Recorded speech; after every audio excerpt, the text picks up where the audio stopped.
we were just looking at different comps in the area, but we didn't have any sophistication around changing pricing for weekdays and weekends and different bundles and high season and low season. We were kind of just guessing. So we came up with a better strategy than guessing, but it still was very manual and required us to be changing pricing a lot. I think it was a Google search at first, and then we posted in a couple groups asking if people had feedback with it. And, you know, we got the sense that it was going to be, you know, a little bit of a learning curve, but there were other people that we admired that really liked it and used it. And that was, you know, enough for us to get a feel for it and give it a try. It's like a convenience and an organization that we didn't have before.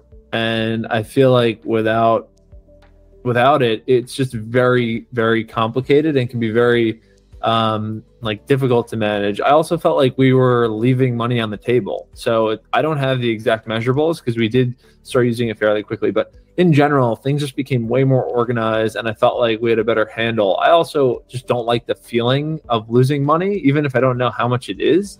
And I felt like that's significantly gone away.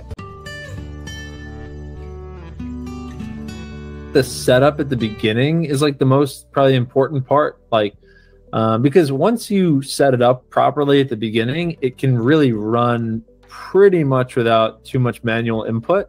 And in some areas, if you set it up properly at the beginning, it doesn't require much manual input at all after that. So I would say at the beginning, like we were doing multiple trainings. I think we even reached out to like PriceLabs support and we were doing like demos just to make sure that each property was set up the right way. Each property for us has different like thresholds that we will set as a limit for above or below base rate. And that's not always going to be the same for each property. So what I would say is like at the beginning, we were tinkering with it a lot. And then we found good variances above or below base rate that now have kind of served as like our historic benchmarks. And we've been able to use those consistently. That would probably be the biggest thing I would say, because for the most part, then after it's set up properly, you don't have to tinker with it that much. But for us, we're just tinkering with it more now because we want to really try to optimize things and make sure that if there's a recession or if properties are slowing down, that we can still be able to compete and be one of the best properties.